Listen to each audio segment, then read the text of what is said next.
Abraham est le père. Il est le père d'une mission particulière, de cette mission de l'éthique et de la morale.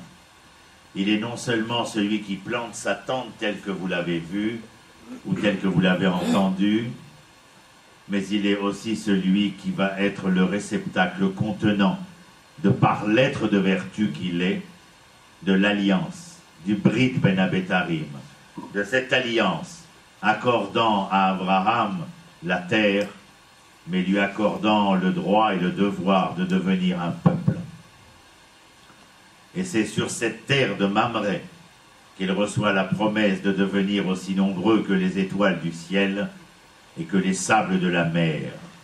Un peuple qui ne verra jamais, en aucun cas, de quelque manière que ce soit, sa vérité d'être et de devenir s'annihiler complètement.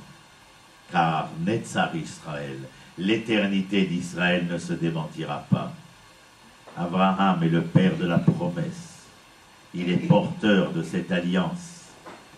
Et qui que ce soit, les Shaoul n'exterminant pas les Amalek, ramenant le troupeau auprès de Shmuel avec le roi d'Amalek, Shmuel tombant à genoux et déchirant la robe de Shaoul, lui disant « Ô majesté, qu'avez-vous fait là ?» Et Shaoul de répondre « Ce n'est rien, prophète, nous ramenons un peu de bétail afin de l'offrir en offrande à l'Éternel Dieu d'Israël pour le remercier de la victoire qui nous fut acquise. »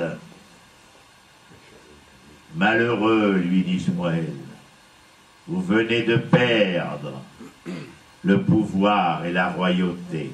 Mais si vous pensez avoir fait dépérir ou annihiler quelque éternité qui soit d'Israël, vous vous trompez. Et là, il prononce cette phrase célèbre, Netzar Israël lo yeshaker. L'éternité d'Israël ne se démentira pas. De la même manière, lorsque nous serons à Pourim, vous penserez à cela aussi, en voyant ce que dit Mordechai à Esther. Imacharesh tacharishi be'et azot. Evar ve'atzala ya'amod la'yehudim imakom acher. Si tu fais la sourde oreille maintenant, qu'il te faut rentrer dans les pénates du palais royal d'Asvirus, et que tu dois accomplir le rôle qui t'est dévolu, et que tu ne l'accomplisses pas, alors sache que la rédemption, que la délivrance viendra envers et contre tous les aléas de ton histoire. Tu n'en seras pas tout parti, mais la délivrance viendra et surviendra malgré toi. C'est d'être porteur de cette promesse que d'être un Hébreu, parce qu'il n'y a pas de désespoir chez nous. Manes Parber disait que le désespoir que vous apercevez chez Israël, c'est l'espoir impatient.